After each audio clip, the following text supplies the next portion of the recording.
Bienvenue à une série de 3 entrevues où vous allez découvrir 3 histoires profondes qui touchent et qui nous révèlent la personnalité de jeunes hommes noirs.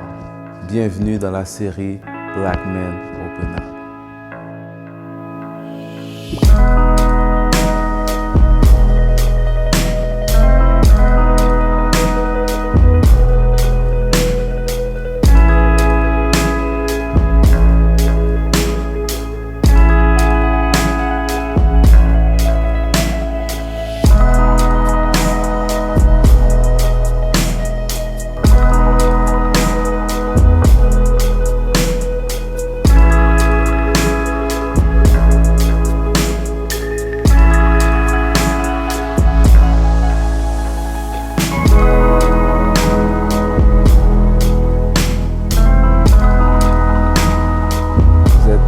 Avec votre animateur Jean Gardy, artiste, poète, écrivain.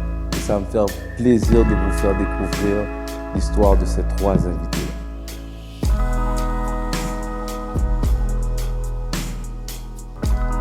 Edouard Andrew Joseph. Ouais. Qui es-tu? Un enfant de Dieu, tout premièrement. Un gars passionné par l'aide que je peux apporter aux gens. Mais ça vient de l'aide que j'ai reçue. L'aide que j'ai reçue à prendre conscience de mon potentiel, prendre conscience de ma valeur.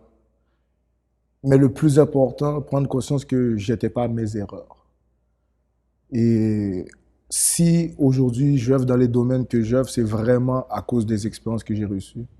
Et en sachant que j'ai quelque chose à redonner. Donc, Edouard Andrew Joseph, c'est pas le fruit de mes propres efforts. C'est un ensemble de personnes. C'est un collectif de parents, amis, proches, intervenants, psychologues, mais mentors, pasteurs, nommez-les, coachs. C'est tout le monde qui a mis la main à la pâte, qui a fait en sorte que Edouard Andrew Joseph est là aujourd'hui. Donc, voilà. C'est toute une réponse. C'est toute une réponse. Vraiment, ça me touche droit au cœur. J'aimerais te poser comme deuxième question. Pour ceux qui ne te connaissent pas, ceux qui aimeraient apprendre à te connaître, est-ce que tu peux nous parler de ton parcours, des moments clés de ce que tu as vécu dans ta vie? Et puis on va avancer ensemble graduellement. Ben, né à Montréal, de 2 parents immigrants.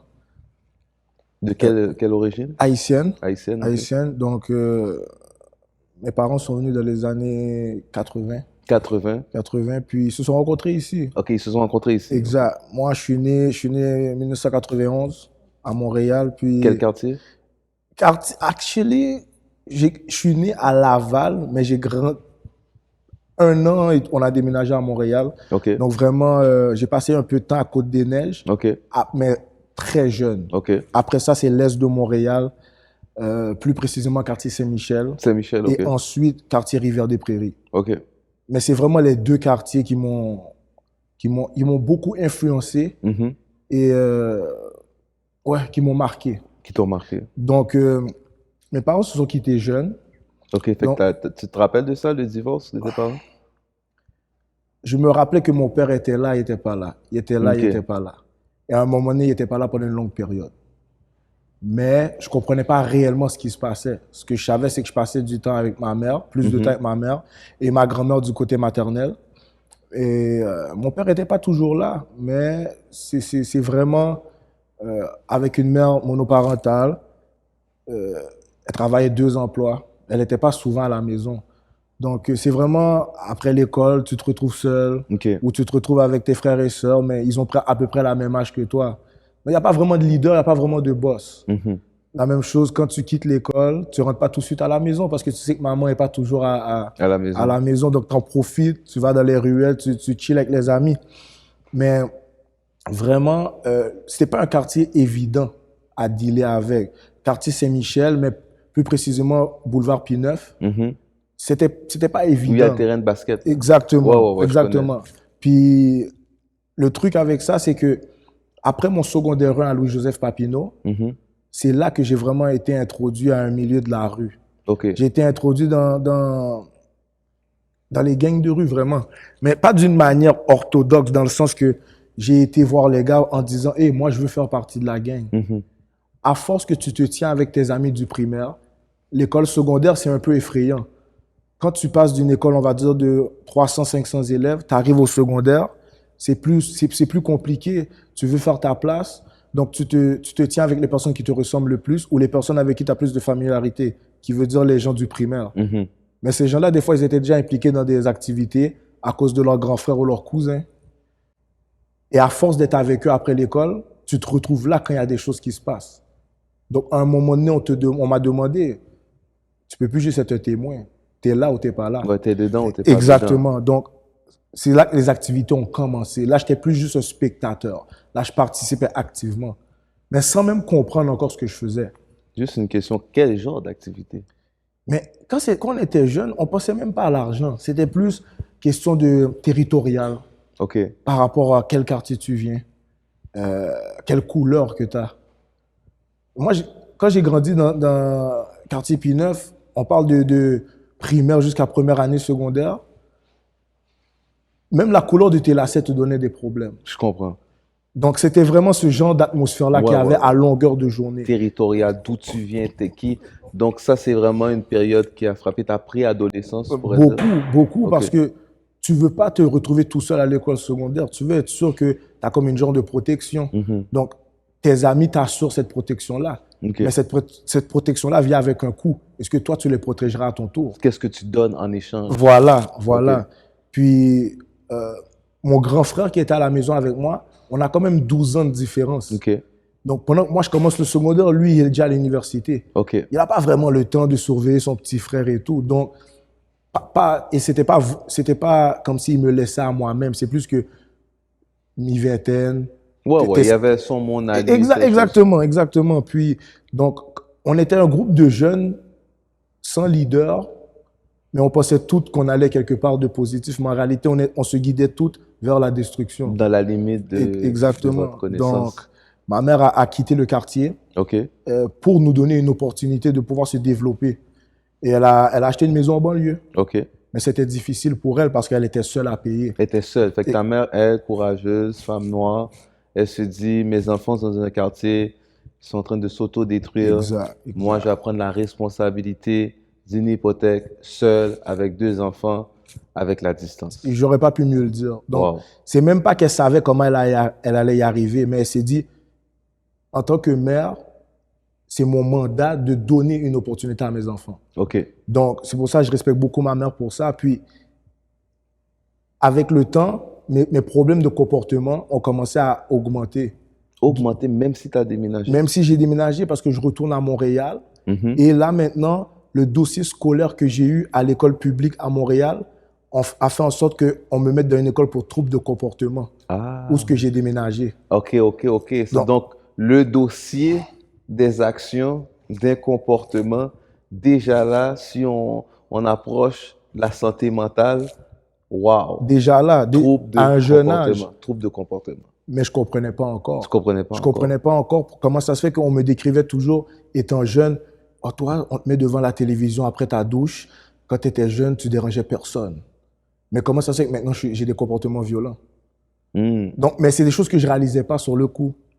Quand tu dis, excuse-moi, comportement violent, tu étais quelqu'un qui se battait souvent? Non seulement je me battais, mais j'étais impulsif.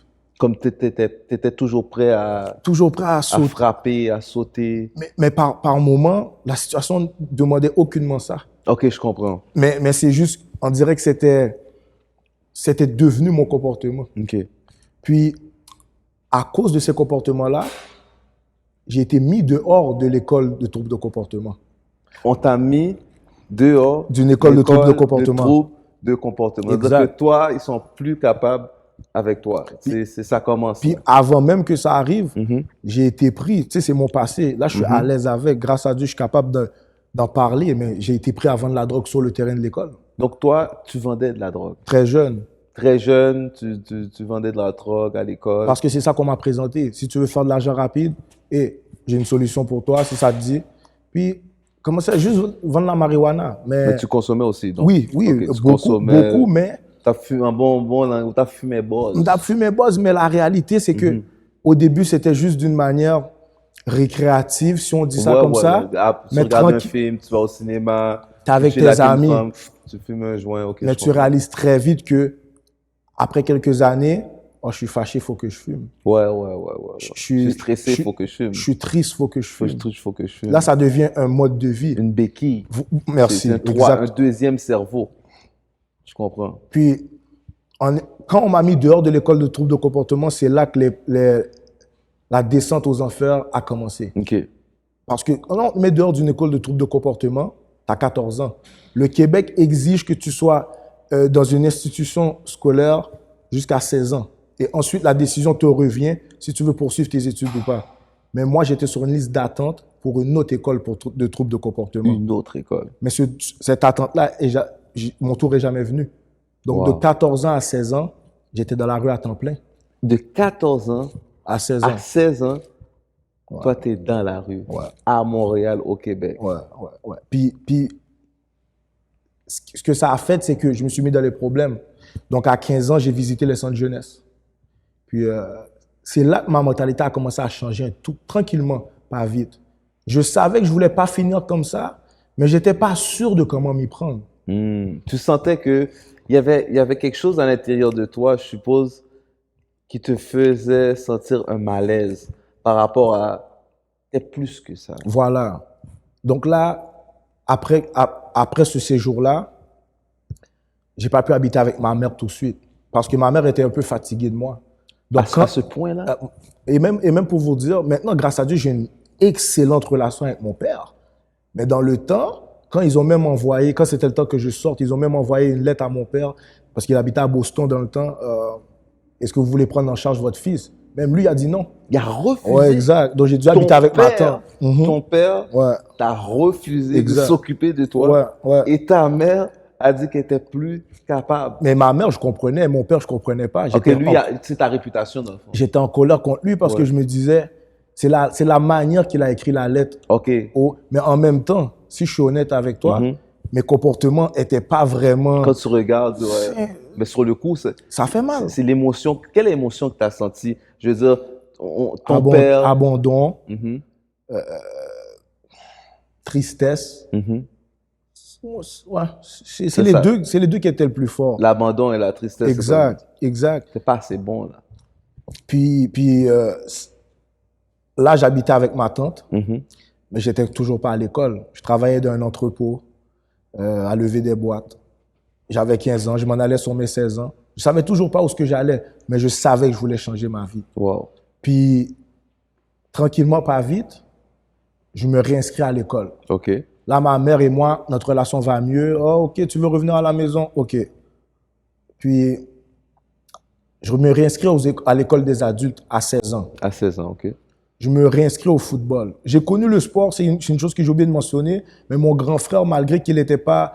On avait une grande différence d'âge, c'est quand même un pionnier dans ma vie dans le sens qu'il m'a présenté le sport. OK, c'est là que, comme j'ai fait des recherches sur toi, sûrement tu vas en parler, mais c'est là que tu as commencé à toucher le monde du sport. Même avant à 12 ans. OK. Mais la réalité, c'est qu'une blessure a fait en sorte que je ne pouvais plus continuer la saison. OK. La blessure, là maintenant tu commences à chill un peu plus dans la rue. En plus de ça, à 14 ans, on te met dehors de l'école. Donc, c'est toute la déception de ne plus pouvoir jouer. Et je me trouvais bon et les coachs me disaient que j'étais bon. Et à 12, 13 ans, tu as besoin de ces encouragements-là. Tu as besoin qu'on te, comme on dit, gassop, qu'on te dit, oui, t'es bon, t'es bon. En plus, ton père, là, c'est une figure paternelle. Voilà. Le coach croit en toi. Voilà. Ça a un impact. Et mon frère m'a amené dans mes pratiques et tout. Okay. Puis, et c'est même lui qui a convaincu ma mère de nous laisser faire du sport. Okay. Donc, ça, c'était un moment important, il fallait que je précise. Puis, à 16 ans, quand je retourne aux adultes, je suis dans les modules. Là, il n'y a plus de prof qui t'explique. Ouais, t'es les modules, là. Il n'y a plus de personne qui dit, hey, Edouard, viens faire ça. Parle pas. Non, c'est fini. Puis, en même temps, j'avais recommencé le sport. Puis, tranquillement, pas vite, je réalise que, OK, il faut que je fasse quelque chose de ma vie. Je ne sais pas comment, je ne sais pas ce que je vais étudier après le secondaire, mais au moins, je vais me donner cette opportunité-là. Je vais me donner l'opportunité.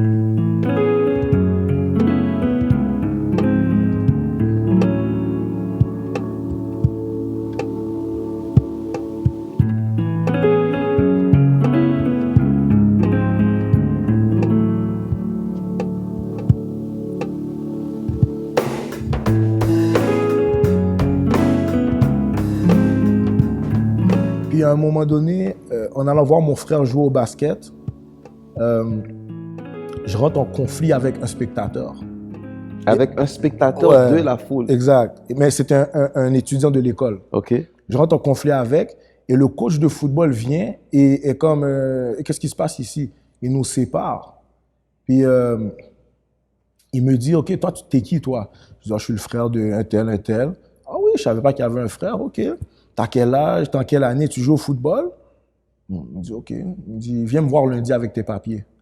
Mais moi, tu me dis ça, si je suis honnête avec toi, tu me dis ça, je sors d'une école pour troubles de comportement, on m'a mis dehors. Oh, c'est ça, là. Là, je suis à l'école des adultes, tu me dis de t'amener mes papiers. Pourquoi? Pourquoi? C'est négatif, négatif, négatif. Pourquoi il y aurait un positif? Toi, t'es habitué, quand un homme, entre guillemets, d'autorité, probablement de race blanche, dit qu'il veut te rencontrer, c'est parce que t'as fait quelque chose. Actually, c'était un noir. En plus, c'était noir, C'était un excuse-moi. noir. Ouais. Un noir, qui Un en noir. plus que te rencontrer, c'est sûrement parce que j'ai fait quelque chose de mal. Moi, je pensais que c'était pour la bataille, tout ça, Ouais, mais c'est ça. en réalité, lui avait un autre plan. Je ne sais pas qui a touché son cœur, c'est sûr, c'est Dieu. Parce que la manière, moi-même, je pourrais être honnête avec toi, si on m'aurait présenté mon dossier scolaire, j'aurais pas pris le jeune. Ouais. Tu t'aurais pas pris toi-même. Si je suis honnête avec toi, si je suis honnête, tu comprends? Mais donne-moi un exemple de qu'est-ce qu'il y avait dans ce dossier-là. Il faut que tu nous dises qu'est-ce qu'il y avait de... Parce que la Ok. manière que tu parles, Ok. le dossier, il faut que tu me dises, je regarde, telle chose était dans le dossier. Le monde veut le savoir. Absentéisme OK? chronique. Toi, t'es pas là. J'étais un fantôme. Absentéisme chronique. Vente de drogue sur le territoire Vente de de l'école. drogue, absentéisme. Et qu'est-ce qui a fait en sorte qu'ils les ont dit, OK, regarde, on n'a plus le temps avec toi, dehors. C'est que j'étais en conflit avec un gars à l'école pour quelque chose de tellement stupide. Mais j'ai laissé la colère prendre le dessus. Donc j'ai été à la cafétéria, j'ai pris un couteau. Mhm. Je ne l'ai pas poignardé parce que les gens m'ont calmé. Mais est-ce que tu vois comment mon Ouais, raisonnement... où est-ce que- tu où est-ce comprends ce que je veux dire? T'étais rendu là. J'étais un danger pour mes pères. Ouais, Donc, ouais. T'as pris un couteau. dans la cafétéria... Si on n'avait pas empêché Edouard ce jour-là, peut-être qu'on n'aurait jamais eu cette conversation. Mais c'est une dame, une dame, Monique Labossière. Il y avait PY aussi, un professeur. C'est les deux qui... Ils avaient comme un rôle mère et père pour moi, paternel, maternel, à l'école. Ils connaissaient un peu ma situation. Mais ils m'ont jamais jugé, ils m'ont toujours encadré. Mais Monique s'est tenue devant moi, puis elle a dit en créole, eh ben, wap touyem. Et ça m'a fait, oh, qu'est-ce que tu fais?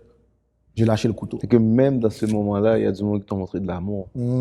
Exact. La Puis, puissance de l'amour. l'amour. Puis l'amour, ça fait en sorte que je me retrouve là aujourd'hui. Wow. Puis, tu sais, il y avait Monique, il y avait PY. Et arrivé à Jean Groux, Emmanuel Casséus. Puis, lundi, je vais le voir avec mes dossiers. Puis, j'étais en secondaire 2, en français et en mathématiques, mais j'étais en 3 en anglais à 16 ans. OK. Donc, il me dit, OK, est-ce que tu es capable de te rendre en secondaire 4 partout avant la fin de l'année? Est-ce que tu peux... Il t'a donné un défi. Il m'a donné un défi. Moi, je dis, qu'est-ce qu'il me demande là? mais je suis honnête avec toi, ouais. je le trouvais fou. OK, ouais. Mais Je sais pas à qui tu parles.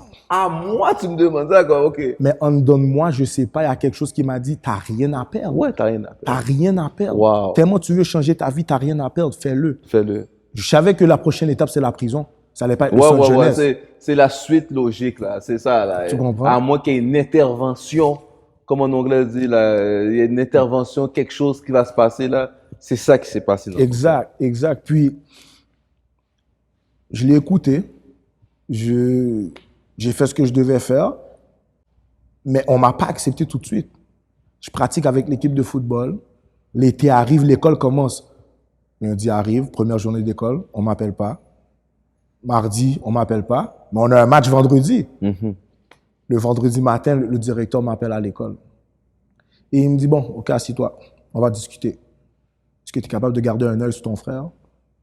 C'est pas ta job, mais pendant que tu es là, est-ce que tu es capable? Bon, j'ai rencontré intervenant, j'ai rencontré coach, professeur. Pour finir par me retrouver 1 contre 1 avec le directeur. Et je le jure maintenant, si j'aurais pu le rencontrer pour le dire merci, je l'aurais fait. Et je suis sûr qu'il est chrétien. Je suis sûr que... Parce que quand tu regardes mon dossier scolaire, qu'est-ce qui fait que j'étais aux adultes et tu m'as repris dans un milieu, si on dit, public normal? Ouais. Pourquoi j'ai eu, entre guillemets, cette opportunité, cette chance? Et puis, À la fin, il a fini de me parler. Il m'a posé plein de questions sur mon passé. Il m'a posé des questions pour savoir où était mon mindset, où était ma mentalité maintenant, après avoir vécu tout ce que j'ai vécu. Puis il m'a dit, bon, bienvenue à Jean Gros, t'as pas un match? Puis comme ça, il t'a dit bienvenue à Jean Gros. Ils t'ont donné une opportunité. Ouais. Puis j'avais 17 ans. Un gars qui avait dans son dossier un couteau, qui a menacé quelqu'un avec un couteau, absentéiste, vendeur de drogue, mais ils t'ont donné une chance. Puis c'est fou. Puis pour moi, des fois, quand j'en parle, je deviens émotif. Parce que c'est comme ça me rappelle d'où je viens. À chaque fois, ça me rappelle comme, t'as pas le droit d'abandonner. Il y a un plan. Exact. Puis, il y a un plan. J'ai commencé en secondaire 4 à Jean Gros à 17 ans. Je vais même dire la vérité. J'étais en secondaire 3 en français, secondaire 4 en mathématiques, sciences physiques et histoire et 5 en anglais. OK. Ils m'ont pris en secondaire, ils m'ont dit que j'étais en foyer 4, mais en réalité, j'étais débalancé. J'avais 17 ans. En mai, j'ai 18. J'ai passé tous mes cours. Ils n'étaient pas obligés de me garder. J'ai fait un cours d'été en français pour me mettre à jour, pour que je sois partout en secondaire 5. Ils m'ont gardé. Donc, j'ai gradué mon secondaire à 19 ans. J'ai eu 19 ans en mai. En juin, j'ai gradué. À l'école publique normale. À l'école publique normale. C'est quelque chose de... Tu sais qu'ils ont fait... Ils ont en anglais bend the rules là, pour toi. Là. Puis, le ils directeur... n'étaient pas obligés de faire ça du tout. Là. Non seulement ils n'étaient pas obligés, puis le fait que j'étais comme en réinsertion, des fois, j'avais des comportements qui... Ouais, ça... parce que le P9 va ressortir de temps en temps. De temps en temps. Là, et les gars me le disaient. Les gars disent, t'es venu là, t'avais des séquelles. Maintenant, on est capable d'en rire. Oui, comme des fois, les gars sont sandwich, yo. Les gars sont comme, yo, calme-toi, yo, chill. C'est rien. Mais avoir été à Jean Gros, ça a été une expérience magnifique parce que même M. Di Pasquale, il m'a challengé, un Italien, il me challengeait. Il me faisait pleurer. Il m'amenait dans son bureau, il me testait. Comme quoi? Qu'est-ce qu'il disait comme ça pour te tester? Exemple, il me disait des choses que je ne voulais pas entendre, mais que j'avais besoin d'entendre. Comme quelle chose? Donc, Andrew, don't mess around. Là, je le vulgarise pas, mais lui, don't mess around. Je veux que tu aies ton diplôme. Arrête de niaiser. Il te met une pression. À la maison, je sais que c'est pas facile, mais OK, pour que tu comprennes la profondeur de son impact, il s'est mis des professeurs ados. Il y a des professeurs de secondaire 5 qui ne voulaient pas, et il a 18 ans, on n'a même pas obligé de le garder. Il faut l'opposition. Mais lui, il a dit non. Et c'est même pas lui qui me l'a dit, c'est des professeurs qui m'affectionnaient, qui m'ont dit, ce monsieur-là, tu le dois beaucoup. Il y a des professeurs qui ne le parlent pas parce qu'il t'a gardé. À cause de ça, il s'est fait ennemi avec d'autres personnes pour te donner un coup de main. C'est le plan. Le plan. Puis, à ma graduation, le coach nous a envoyé au match des étoiles pour le football. Wow. Donc, c'est là que je joue avec les autres gars d'école privée. Je réalise que, mais je suis pas pourri. Je suis peut-être bon pour de vrai. tu commences à prendre une petite confiance, un petit juice. Tu dis, OK. Ouais. C'est comme un jeu vidéo, là. T'as fait ça, là. T'as level up. Voilà. Mais je doutais quand même un peu de mes habiletés. Ouais. Mais avoir été nommé capitaine, partant dans le match, et me faire recruter par le cégep, j'ai fait comme... Non, là, tu vas trop vite, là. Là, tu es allé dans le match des étoiles. Dans le match des étoiles, okay. Et il y avait des recruteurs. Et c'est ça, il y avait des recruteurs. Explique-nous ça. Puis les recruteurs viennent te parler, puis là, je me dis, OK, peut-être que je suis pas mauvais pour de vrai, peut-être que je peux faire quelque chose. Mais pour moi, aller au cégep et à l'université, c'était comme... Bon, ça, c'était comme, arrête-moi ça. Parce que j'étais même pas sûr de finir mon secondaire. Ouais. C'était la même personne qu'on disait que toi, tu vas finir en prison, tu vas mourir avant 18 ans. Et maintenant, j'ai gradué mon secondaire. Pendant que certaines personnes négligeaient, je peux dire, ou portaient peu d'intérêt à leur bal de finissant, moi, c'était une victoire monumentale. Mettre un costume, aller au bal de finissant, ça représenterait plus que l'école. Cette cérémonie-là. C'était ma vie qui avait changé. Je commence ma première année de cégep au cégep du Vieux-Montréal. OK, mais juste, qu'est-ce qui t'a amené du secondaire au cégep? C'est juste inscrit? Parce que regarde, là, c'est un gros step. Là, tu débarques au Vieux-Montréal, on est au centre-ville de Montréal. C'est là, t'es dans... C'est quelque chose, là. C'est une victoire, là, quand même, là. C'est le fait que je voulais mieux pour ma vie. Wow. Je savais toujours pas quoi, mais je savais que j'avais le droit à mieux. Tu savais que tu avais droit à mieux. On me l'a fait comprendre. On te l'a fait comprendre. On me l'a fait comprendre. Tu as le droit de vouloir plus pour ta vie. Puis, je commence, et c'est tough. Ben, c'est ça. Parce que je me considère pas quelqu'un qui a déjà eu des problèmes de compréhension à l'école. Mais là, j'étais vraiment dans mon monde. Ouais, là, Les pratiques le soir, l'école le jour. Mais la réalité, c'est que j'avais recommencé certaines mauvaises habitudes. ouais, il y a des choses. Quelle mauvaise habitude? Je vous en parlais directement. C'est le fait que quand j'étais pas à l'école, j'étais pas dans les pratiques. À la place de rentrer chez nous étudier, j'étais sous le bloc avec les gars. L'habitude, le comportement. Fait que, il dit Tu retournais dans le sport, dans le vibe, dans l'ambiance. dans l'ambiance ce que tu connaissais. Ça te décompressait. Ça me décompressait, mais en réalité, ça me faisait régresser. Parce qu'à la place d'aller m'étirer, d'aller mettre la glace, d'aller sur mes bobos, d'étudier, je suis dans le hood à chill. Ouais. Fait que là, tu recommences des mauvaises habitudes. Tu veux faire de l'argent parce que tu réalises que, OK, être un étudiant athlète, ça paye pas encore. T'es comme, qu'est-ce que je fais? Je peux pas Qu'est-ce que j'avais l'habitude de faire? Vendre la drogue, fraude, faire des plans, ouais. concocter des mauvais plans. Ouais, des plans. Tu comprends? Puis, à la fin de ma première session, j'ai coulé, je pense que j'ai passé un cours sur 4. OK. Sur 5. Non, un cours sur 4. Je me suis dit, bon, ça va pas bien. Là, je me suis revu avant le centre jeunesse. Comme, OK, là, tu vas finir normal. Là, c'est la prison. Là, la prochaine étape. Il y a quelque chose qui revient dans l'histoire, là. Il y a quelque chose à chaque étape qui revient. Ouais. Puis, je me suis dit, qu'est-ce que tu vas faire? Puis, c'est fou parce que les deux cégeps qui me courtisaient beaucoup à la sortie du secondaire, le deuxième cégep, qui est le cégep de Beauce-Appalaches, est revenu me parler. Beauce-Appalaches? Ouais, on parle de 3 heures de Montréal. La Beauce. Exactement. Déjà allé là. Ouais. C'est des montagnes. Exact, Quand exact. Tu vas là, tu tournes. La ville de Saint-Georges. J'étais là. OK, ça c'est real. Ouais. Beauce. Puis lui est revenu me parler. Il n'avait pas le droit. Si la Ligue l'aurait su, il aurait eu une pénalité. Okay, parce que quand un joueur est signé à une équipe, tu n'as pas le droit de le parler. OK, tu n'as pas le droit de lui parler. Donc j'étais signé au Vieux-Montréal. Mais on dirait Dieu l'a envoyé parce qu'il m'a dit, ça ne te tente pas de venir? C'est comme s'il savait que je vivais des bad trips à Montréal. Est-ce que tu vois le plan? Mais à chaque fois que je le raconte, je le vois. Tu vois le plan, hein? Moi, je vois le plan. Tu comprends? Puis le monde qui regarde l'entrevue voit le plan. Puis j'aimerais que chaque personne qui regarde sache qu'il y a un plan. Exact. Il y a toujours un plan. Même quand tu recules, tu penses que tu avances, il y a un plan. Vas-y, mon gars. Exact. Puis c'est très bien dit. Puis il est venu me parler. Puis il m'a dit, cette fois-ci, je ne te donne pas beaucoup de temps pour réfléchir. C'est ça. Il m'a donné 1 semaine. Mais dans mon cœur, OK, là, tu vas avoir 20 ans. Tu vas recommencer ta 2e année de cégep, mais tu as la possibilité d'aller en prison ou mourir. Qu'est-ce que tu fais? J'ai dit, OK, j'y vais. Wow. J'ai quitté Montréal. Et ça a été la meilleure décision que j'ai prise de ma vie. Tu as quitté Montréal? J'ai quitté Montréal. C'était déconnecté. Déconnecté. Alors là, quand les gars m'appelaient, un tel est rentré en prison, un tel, ça me touchait plus. Je pouvais enfin me concentrer.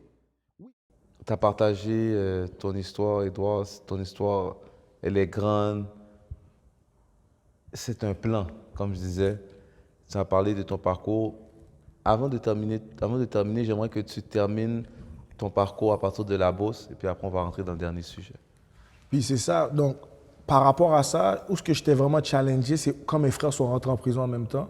Parce que c'est comme si je pensais que la rue me suivait. C'est comme si j'entendais les mauvaises pensées. Ah, tu penses que tu vas t'en sortir, mais ça te touche indirectement. C'est comme si tu penses que tu es prisonnier. Ça, c'était le premier moment où ma santé mentale a été challengée et que je m'en suis rendu compte.